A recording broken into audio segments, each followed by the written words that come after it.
ഇനി നമുക്ക് മാജിക്കൽ സിൽക്ക ജെല്ലിൻ്റെ വ്യത്യാസം നോക്കാം. മാജിക്കൽ സിൽക്ക ജെല്ല് എന്തിനാണ് യൂസ് ചെയ്യുന്നത്, നോർമൽ സിൽക്ക ജെല്ല് തമ്മിലുള്ള വ്യത്യാസം എന്താണെന്ന് ചോദിക്കുന്നവർക്ക് മാജിക്കൽ സിൽക്ക ജെല്ല് എങ്ങനെയാണ് റീയൂസ് ചെയ്യുന്നതെന്ന് ഈ വീഡിയോയിൽ ഞാൻ ഡീറ്റെയിൽ ആയി കാണിച്ചു തരുന്നുണ്ട്. അതിൻ്റെ കൂടെ രണ്ടും തമ്മിലുള്ള വ്യത്യാസവും പറഞ്ഞുതരാം.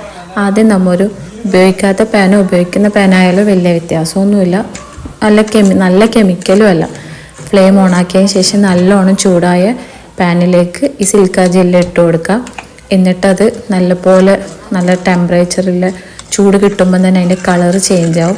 പിന്നെ ഒരു ഇതെന്ന് വെച്ച് കഴിഞ്ഞാൽ ഞാനത് ഉപയോഗിക്കാത്ത സിൽക്ക ജെല്ലാണ്. എന്നിട്ടും അതിൻ്റെ കളറ് കണ്ടോ, ഒരു ബേബി പിങ്ക് കളറിലാണ് നമ്മുടെ ഈ മാജിക്കൽ സിൽക്ക ജെല്ല് ഉള്ളത്.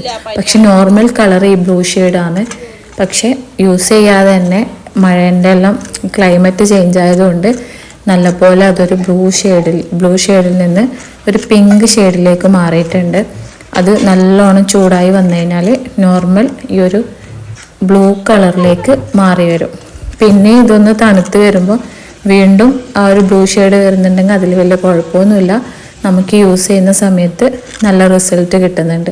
വ്യത്യാസം മാജിക്കൽ സിൽക്ക ജെല്ല് യൂസ് ചെയ്യുന്നത് വീഡിയോയിൽ ആദ്യം കാണിച്ചതുപോലെ ഫ്ലവേഴ്സിൻ്റെ സെയിം കളർ ഇട്ടാണ്. നോർമൽ സിൽക്ക ജെല്ലിന് അത്ര കണ്ട് സെയിം കളർ കിട്ടത്തില്ല. അപ്പം വേണ്ടവർ വേഗം തന്നെ DM ചെയ്യുക. അപ്പോൾ അടുത്ത വീഡിയോ ആയിട്ട് വേഗം തന്നെ വരാം. ഏത് വീഡിയോ വേണമെന്ന് കമൻറ്റ് ചെയ്യുക.